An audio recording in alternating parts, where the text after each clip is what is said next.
Hello, and welcome to the Muses Lab, your destination for all things pleasure as it relates to our human experience, relationships, spirituality, and sexuality. I invite you to join me on this adventure of discovery and hope what you receive inspires you to become the muse of your life's journey.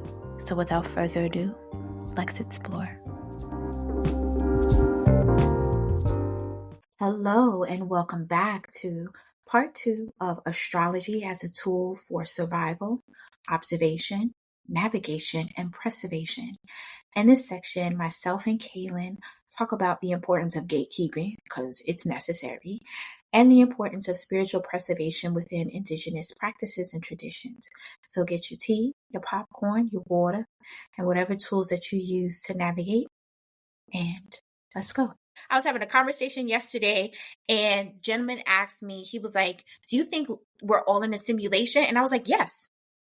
This is how Earth works. This is a game. Like, we are in a simulation. Yes. And if you don't recognize that you are a character in a simulation and that the decisions and the choices that you make determine how you get to whatever your goals are, because you'll get to your goal, whether you get to your goal before your life ends, because we got lives. So before you get to, that's why we have past lives. Like, hello, think of your past lives as all your lives in the game. Like, this is where you got work with me, folks. Like, think of all your past lives as the lives that you have all in the game, right? However many lives that you acquire with the decisions and the choices that you make, the successes that you have, it's all dependent on it, right? So there's a goal that your soul has here on Earth. And whatever that goal is, you'll meet your goal. But the decisions and the choices that you make are going to determine whether it's going to be a straight path or if you're going to go a roundabout way and it's going to be very interesting for you. And when he said that, he was like, oh, and I said, listen, we don't got enough time for me to get deep into, we don't got enough time, but just know that this shit is a simulation where life is a game and our decisions and choices depend on how well this game works for us. And if we don't meet the goal, all we're going to do is cycle back and enter the game again. And hopefully you remember the decisions and choices that you made that got you back at the starting point again, Akashic records. That's why those things are there, Akashic records. So you can access the information from the multiple lives that you've had as you've been playing this game called life and the different iterations and genres of Earth that we have experienced. And that's it. That's why Earth rotates on the axis. It's a circle. Everything is reciprocal. That is just how Earth works. That's just how it works. That's how it works. Next other thing that popped into my head, so many things happened while you were speaking. I was like, oh, like so many dots were connecting. Like this morning I said to myself, because a lot of people are having challenges with spirituality in itself, but not just spirituality, like again, the whole being spiritual versus being Christian or whatever Abrahamic faith that a person follows, those things are starting to come into play again. And what popped into my head is that the problem with people transitioning into spirituality is they don't think there are rules. It may not be rules like organized religion, but there are universal laws that are affiliated with Earth that keep Earth balanced. Earth is about balance, it's about harmony, it's about things being in flow. And when you are out of flow, you resist Earth and then shit happens. That's how Earth works. And when people come into spirituality, trying to find liberation, they think they can operate outside the rules. It's like a both and. Like, yes, you can do what you want, but however, and there are rules. Like, yes, you can do what you want, and there are rules. There are rules. There are universal laws that are affiliated with Earth because we're Earthlings and we have to follow the rules. That's how this works. And when you decide that you want to operate outside of these rules, then you go, fuck spirituality. I'm going to go back to my organized religion. But that's only because you said to yourself, I didn't have to follow fucking rules because I'm doing spirituality. No, you do. Stupid. Right. Exactly. Yeah. That's where a lot of confusion comes. I mean, yeah, there's been so many people who were, who were tarot readers, who made oracle decks. I'm not going to name drop, but there was someone in particular who was like, I'm not making this deck anymore. I don't, rock with this anymore. And supposedly went back to Christianity and told people, hey, if you've ever, I don't know if they went as far as saying, hey, if you've ever bought my deck, burn it. But I just got this impression that my impression was that, first of all, you made a whole bunch of money. You made a whole bunch of money off of spirituality, off of people seeking your counsel, your advice, your expertise, and your knowledge. And I think that there is this weird thing that's going to be hopefully exposed very soon about how there are a lot of grifters, and that there are a lot of people who, at the beginning, I would say between 13 and 15 years ago, I think that there was this like humming and kind of like this little like humming, like kind of like in the spiritual gut, I would say, where people knew that astrology was going to be popular, that people were going to be talking about tarot cards again, that people were going to be talking about oracle decks, and people were going to be talking about angel numbers, right? Because I also think all of that is a part of the gimmick. All of that is a part of the grifting. There are people who literally make pricing of their angel number price, for a specific reason. And again, there are people who are really, really real who price their things that way too. And I still F with those people. But there are also, the part that I'm talking about is that there was this huge knowing that there was going to be a resurgence in dipping back into spirituality because of the breakdown of these horrible systems in capitalism. And I think that when you have these people who are now saying, oh, break away from this, this isn't real, this isn't this, or like this, it's like, no, like you were grifting. You either got caught up in your scamming, your grifting, whatever you were trying to sell.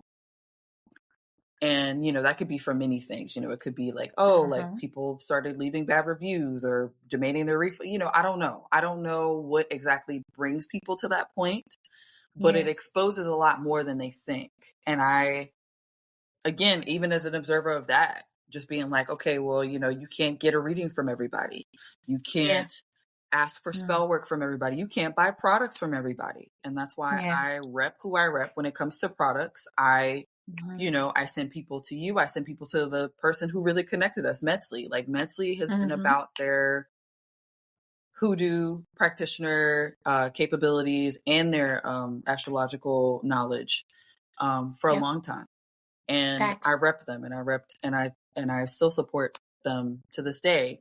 And there are, other Black and Indigenous and brown people who I'm like, yeah, like we've been about this, we've been here, but the people who had these huge followings on YouTube and, again, because that's where a lot of this started. I saw it rise from YouTube to then Facebook, to then, on all of these platforms, and then to just simply say, oh, well, or oops, this, or, sorry, it gives, right. It adds to the misconceptions and the miscommunication and the chaos of why people are not practicing what they think they're practicing, or like seeking what they're seeking, even with the African traditional religions. I'm going to be completely honest, like that not only drew me personally away, but I know it drew a lot of people away from even thinking about what initiation looks like. I have never said that I've disrespected what initiation is. I get it. But when we're talking about divesting and decolonizing ourselves from the religions that enslaved our very ancestors, and when I start seeing things that look similar and I don't vibe with it and I think it's hokey dokey, I step away. And I think that, there was a huge discourse about that. Again, that comes up, I feel like 2-3 times a year in our little section of community where Black people want to get on and start talking about this, and this, and they want to, even just down to the like representation of the pantheon of how our spirits look. Like we have people literally coughing, choking, screaming about why Yemayani like looks like a pale White. vampire. Yeah, white. You know, like it's just it just gives very like y'all got to understand why things were misrepresented as they were, either for protection or because it was simply whitewash, because we let these white people, we invited people to the cookout. And again, I've never given out cookout invites. I have always said, you get a to-go plate. I'll bring you a to-go plate. I'll drop off a plate on your porch.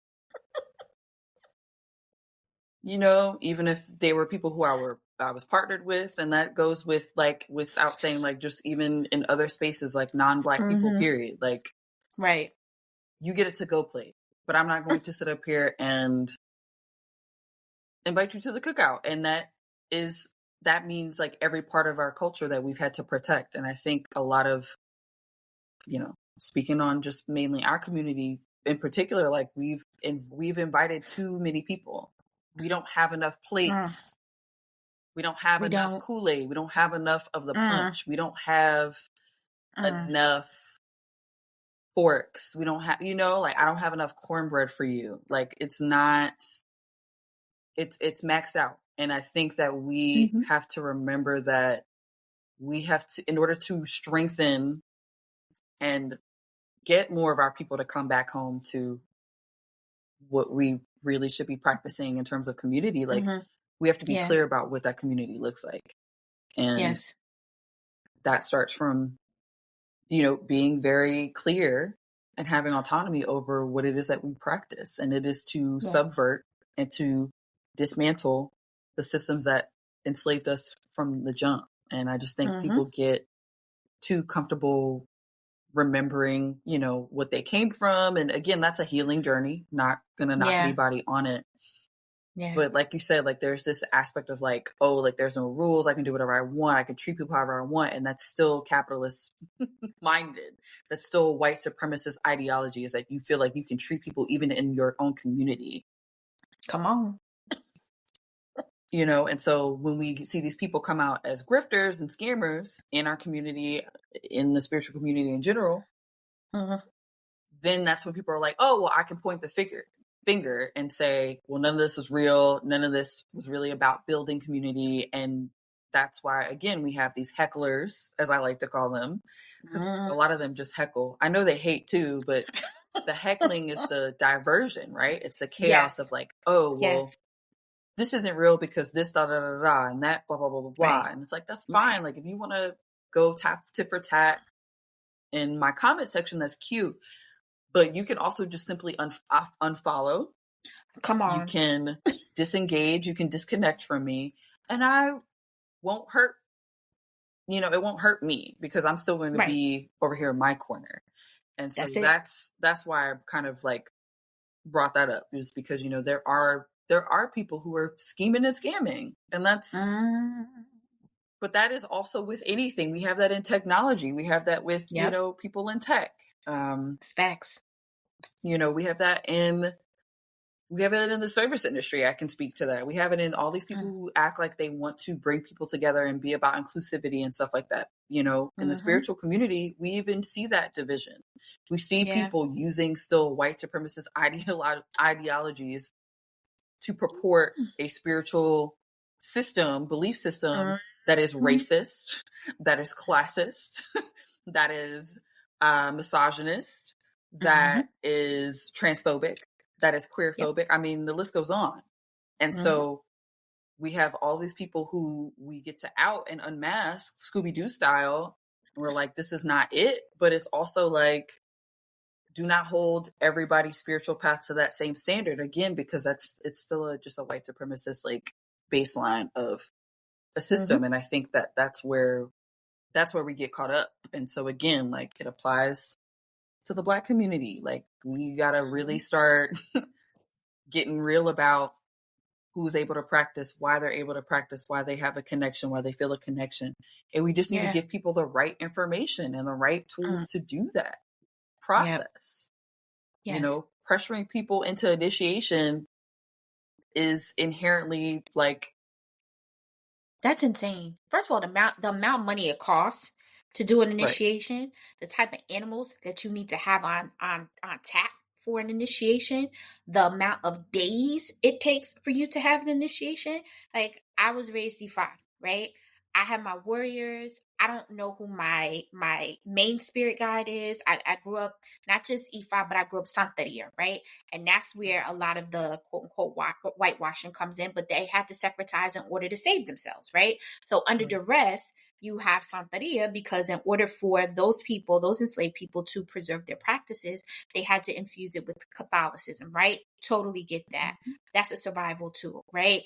But even in that process, even there, right, you have the different traditions of Ifa. You have Isheshe, you have Lukumi, you have Santeria. There's differences there. So when I'm talking to somebody who's Isheshe, from a Santeria perspective, they don't know what the fuck I'm talking about, because I'm like, well, that's how I was taught. And they're like, no. Right? Right. So you have those differences in traditions from a cultural perspective. And then based on your Ile, you have different practices and cultural nuances there. So there's so many different nuances that are intertwined into certain things. Then you have people who may recognize who you are as a spiritual being, and they may want to contain you in certain ways. I experienced that. Mhm.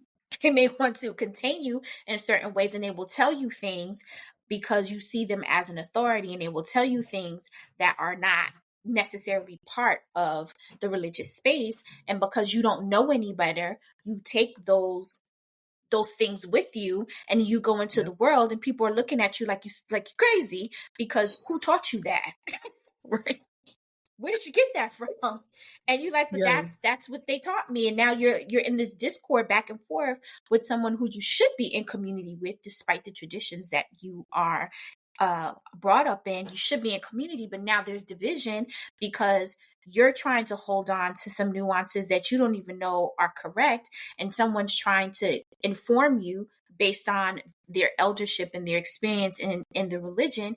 And now you can't allow yourself to receive information because somebody done messed with your head, right? So Right. there's even nuances there, but all of that does not mean you get to do what you want. Right. Exactly. there Right. there are rules. Right. There are rules. Oh my gosh, this was such a great conversation. I thank you for sharing yourself and holding space to be here on the Muses Lab podcast and sharing your knowledge. This was great. I have notes. I have a page and a half of notes and clips that I'm going to spread all across the internet because Yeah. gems. So thank you. I don't want to take up too Yeah. much time because, people got lives. No, I mean, I feel like, I think this is like, one of many conversations, right? Because again, like Yes, this is so expansive. I'm it is. sure there's questions. I mean, there's questions I ask myself even about this journey, especially Mm-hmm. again, like being a tarot reader, the relationship Yeah. with, the original writer Smith Mm-hmm. deck, right? Which was Pamela Coleman Smith. Pamela Coleman Smith, who, One of the first illustrated. articles I wrote that went viral about Pamela Yeah, Coleman Smith. yeah, yeah, on your Medium and everything. Like Mm-hmm. I remember dipping into that when I first was introduced to you and your work, and um, even just that, like even having that, even having her as a person in this expansive spirituality kick, like the how long it took for people to start uttering her name again Yes. Yes. with the Yes. resurgence of spirituality Mm-hmm. within the last 15 years. Like I didn't start hearing her name until maybe halfway through Yep. Same. 15 years. So about maybe like 8 years Yep. ago, Yep. people really Same. started talking about her and really started being like, hey, well, she's actually Black, and there's all this, nuance of like this, and, Mm-hmm. to the end of her life, and how Mm-hmm. completely whack, like that situation, Mm-hmm. like dying penniless or poor or whatever. Yes. Like, what?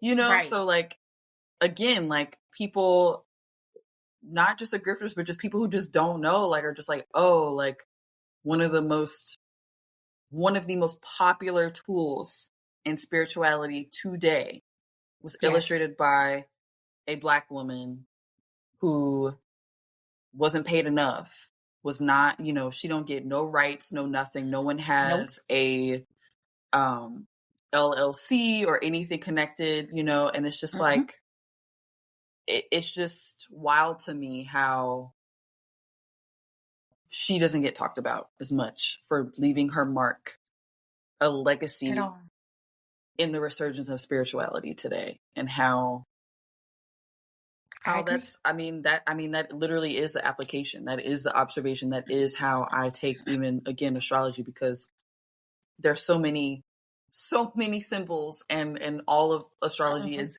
there in the tarot deck, deck. And it's just, you know, like that again in itself is just being a marginalized person and just having such this, it wasn't a drop, that like she's the reason why this has become a resurgence. Her spirit lives on through that. And it's so sad that she, you know, didn't get to see that while she was here, and that in the way that it is right now, that it's showing up. And so I think, you know, that in it of itself is like why I do this work, and why I show up to this work, why you show up to this work, why, you know, people like Metzley and Moonluck Love, like there's just so many Black femmes and just like Black people right now who are doing this work, and we're not out here grifting, we're not scamming, we're not scheming. We just want to share the knowledge to uplift our people. And then to also be like, hey, we need to break down these barriers. You know, we can uplift and do the love and light positivity all day. Again, another gag reflex from the spiritual community. But, you know, like there's a time and a place for that.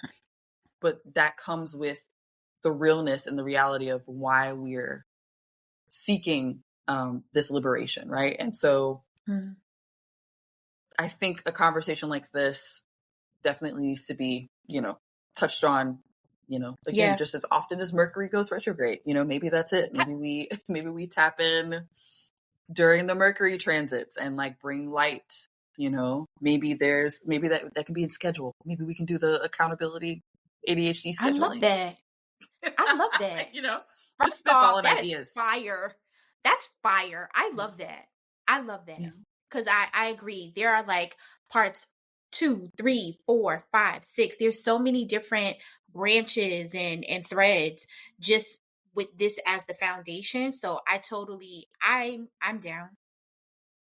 Yeah. I'm down. I think we can,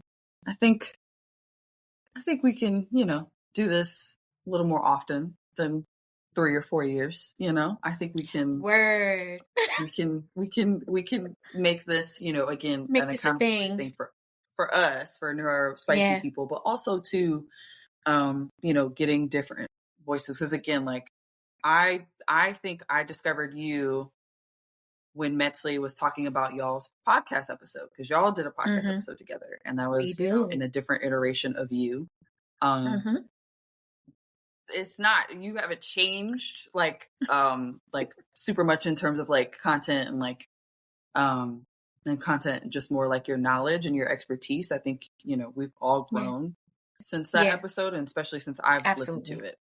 But I think that I've always wanted to have like a panel of, you know, us who do this work in the community, like, and I've always wanted to just be like, yeah, like we could just do something where we all just like talk, and we have a space of, you know, 2 or 3 hours, and we all just like talk about all of these things and our perspectives and how we show up with our gifts and how we show up with our knowledge, and how our roles, right, in society, how our 10th houses really show up. And so that's something I've always had in my brain, but, you know, survival and stuff. But yeah, I would love to connect, you know, with more of our people in that respect. Because again, I just feel like so many of us are taking the non-traditional route, which is maybe not getting initiated, or maybe some people started it and they decided not to. Looking at the Orisha or any of these practices through the lens of nature, strictly only, and like having respect for earth in that way, but using the words and the names that our ancestors called it, right? I mean, I just think that, like I think me and Oya are really cool, and so I think about that part of nature, and I think about how that part of nature has altered my life, a hurricane survivor, like 2 times over here, and multiple in between. I think of, what that looks like for someone like me, a survivor of that, like what that could have meant to my ancestors who also were here dealing with hurricanes and floods, and just, there's a lot to be said about the ways our ancestors will still show up for us, even if it's not through some, like this. It doesn't have to be this like concrete thing that other people have said, yes, you've done this. There is strength in the external validation, right? There is truth to that if you're surrounded by the right mentors, right? The right people, the guided people. But I think that, again, this is observation. Astrology is one modality, tarot, Akashic records, all that stuff. There is strength, though. There's true autonomy in remembering that you can see the signs too, and you can be like, hey, like, Oya shows up for me this way, and this is why she shows up for me that way. I'm not saying I'm this, I'm that, and I'm like, I'm not Storm. I'm not walking around saying I'm Storm. Okay. But I think the way that translates to my personal spiritual practice, how I show up to community, I show up to people, and how I show up to my work is through the lens of however I am learning about and finding my way back to my ancestors through however they observe things. So I think, again, like there's this, I think people in our community, specifically as Black folk, are trying to make those connections. We are still bogged down by white supremacy. And I think if we show up to do the work of decolonizing, I think we can do better when it comes to that. Because I just feel the separation, again, transphobia, misogynoir, the colorism, the texturism, the feature, we have so many of these things that have separated us. They did that on purpose. White supremacy did that. Which is why we have different names for similar rituals, similar traditions. Mine is better because this oppressor was Spanish. This oppressor, my last name is French. Obviously that wasn't given to me. I'm not gonna say it was given to me willingly. There are, it's okay to be like, nah, like I got this name because shit wasn't right, like I think it's okay to be like, nah, like this oppressor was French. This oppressor was, Eastern English, European, whatever. Right. British. Like it's okay to just be like with your chest, just say like, nah, like this wasn't right. But this is how we start to bridge that when we learn, don't get me started on like New Orleans cuisine and how that ties back to, that's another parts of conversation. Africa. Yeah. Like gumbo, like, don't even get me started on like who really brought that together. They like to, that's like what they like to say about hoodoo and gumbo. They like to say that, oh, well, it was a mix, like there's some European. No, baby, like y'all were invited to the cookout when you shouldn't have been. That's why they run with that hoodoo stuff. That's why there are whole Anglo-Saxon white people with their full chest will say, well, it's a mix and I can practice this. No, you cannot. No, you cannot. Someone was kind enough and generous enough because they had an extra seat, but that seat was not supposed to be for you, my love. Like it wasn't for you. You were not supposed to be invited to that cookout. You were not supposed to have a taste of gumbo. I'm gonna be real with you. They weren't supposed to have a lick of. I wish we had never taught them or cooked them gumbo. I wish they would have never known what cornbread and greens and like I just wish we had just really kept that to us. But we live in a world where that didn't happen, and kind of going back to I think what we talked about, like I'm not going to teach anybody how to make gumbo that doesn't look That's like indigenous. me, look like my family, or like that recipe's for me. It's like I'm not going to teach nobody how to make peach cobbler. Sorry, not sorry. Make it your own way. Find another recipe. Right. Not my nana's. Martha Stewart has a recipe, I'm sure. What was the racist girl? Paula Deen. You go stay in your lane, right? Because there's a lane for you. There's a lane for you, and you should stay in it. Rachel Ray's go to your lane, and you make your own peach cobbler. Don't mean I'm gonna eat it at the next meetup, the next potluck. But you have your own lane for a reason. You know what I'm saying? So Facts. It's like facts. And again, it goes with spell work. It goes with ritual work. I have had people ask like, "Oh, well, what do you do, or what do you use?" And it's not that I'm being stingy. I work with what I work with because it works for me, and I've done the research, the homework, the research, the application to implement that. The way that I teach people how to read their charts was hard work, but it's how I do it. And when people, pay for a reading, that's how I teach them how to look at their chart. Because a lot of these people don't know how to do it, or they read from a different system, which is also totally okay. Again, if that's your lane, that's cool. But if you seek my expertise, I will show you how I see it, how I view it. And that's about it. I think that that's fair. I think that that's fair as multi-marginalized people to gatekeep what we have had to crawl and suffer to connect back to. And that's my like tidbit on that. Like, I think there's this entitlement in the spiritual community where it's like, well, everything should be shared and everything should be intermingled and blah, blah, blah. And lies. Biggest lie ever sold. It's not how that works. Not how that works. I mean, and these are the people who skim over the grotesque, dehumanizing history of how we even got here to be able to practice at this point. So don't sit up here and skip through these educational texts that Black people are writing. There are Black people who are going to school for this. There are Black people who are literally getting their PhDs in about hoodoo, about voodoo, about Santeria, about all these things, because it's ours. It's ours. And so there are people in our community who are seeking those credentials to be like, hey, like we got this now. We can have autonomy over this. We can dictate who is able to teach this to others, right? And they get mad.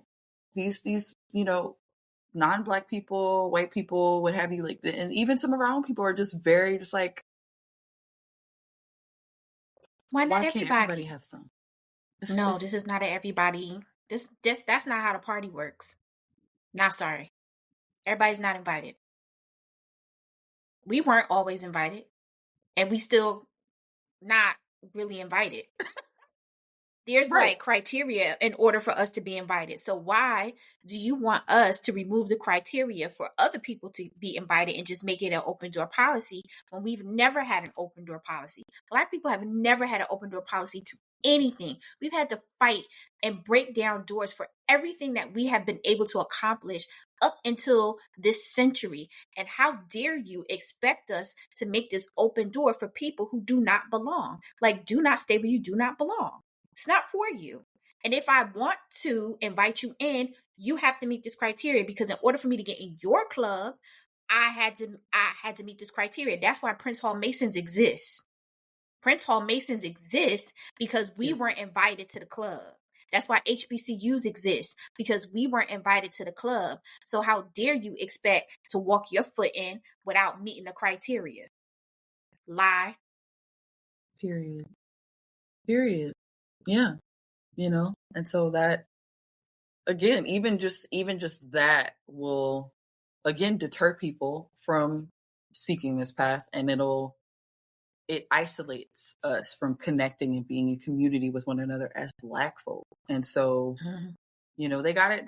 The white people got it rigged. The people who want to, attain some kind of, credibility in that hierarchy, they've won in that respect, because they have isolated us in that respect. The bridge is, people like us who are sitting up here like, no, like, actually, the criteria doesn't apply for that, or the rules, the rules are for protection. It's not for, Yes. it just makes, I just think that, again, like, this is a multifaceted conversation, and I think the approach is bridging these topics of astrology. We could talk about tarot next. We could talk about, again, doing ritual work, connecting with your ancestors. A lot of people who are on the right path will share with people, hey, look, just start the altar. Yeah. And the altar doesn't have to always be physical, right? Nope, it don't. Your body is a living altar. Hello. Because as someone who has been uprooted so many times in her life, I've had nothing. I've literally started from nothing. Fire, hurricane, you name it. And that's been a huge lesson for me, is like, where does the practicing start? Here. Right here inside. So, I think that is why people feel like, oh, well, there's all these rules, there's these specific. It's like, no, start with your chart, right? With astrology, start with your chart. Start at home. That's your natal chart. You were born with it. That's home. And navigate those houses, navigate those transits, navigate what those things mean. Then start that work, because it's, again, there's still so much to learn. There's still so many parts of your life that you can't prepare for. You just gotta be like, well, this is what's happening.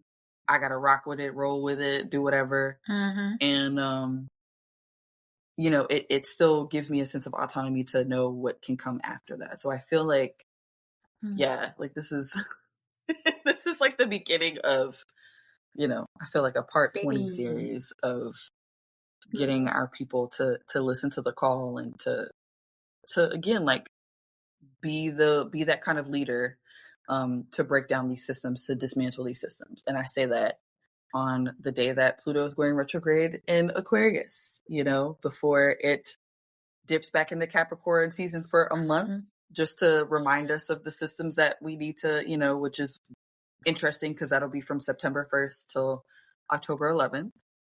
And then after that, Pluto's going to be like, hey, I'm just hanging out for 20 years in Aquarius. So I think this retrograde is going to still be that behind the scenes, but also like, hey, like, these are things I'm unveiling. And as spiritual practitioners, I think that we are seeing where we're going to be needed. And that's kind of where I wanted to put the application in the homework. I think we're all getting a homework vibe right now. And then when it shifts back into Capricorn, I think that's going to be where we start seeing, okay, cool, this is where I apply. This is where I need to stick myself. And then we move. Then we move. We're just going to have to move, because Pluto will be in Aquarius for 20 years. Again, a transit that none of us were alive in this lifetime. Nope. To see. And so, not to see that. Yeah. It's kind of like, ooh, it's kind of like, yikes. Like, we gotta show up.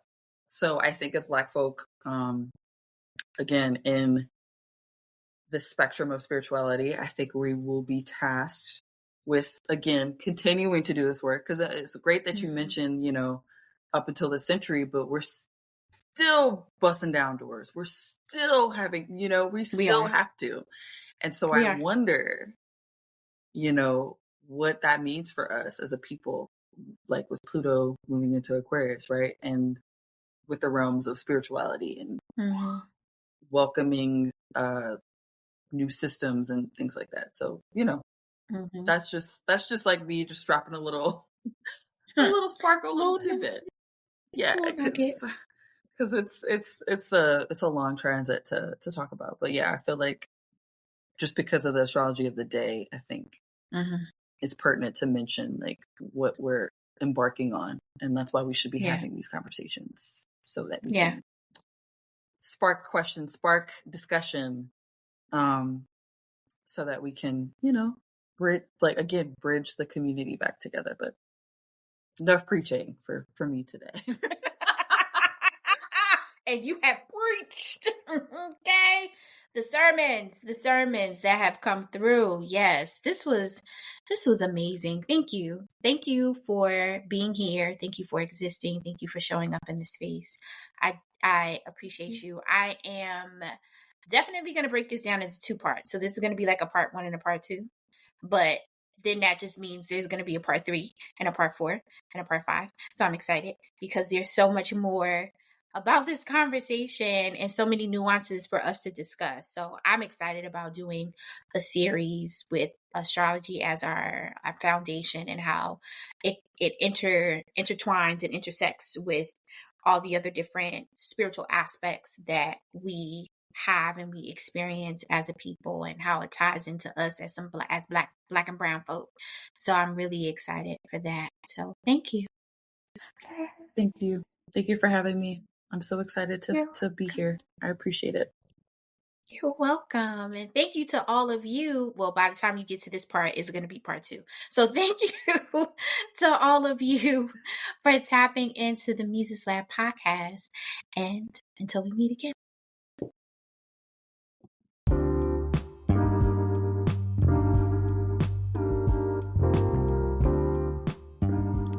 Thank you for tapping into the Muses Lab. I hope you enjoyed this week's adventure.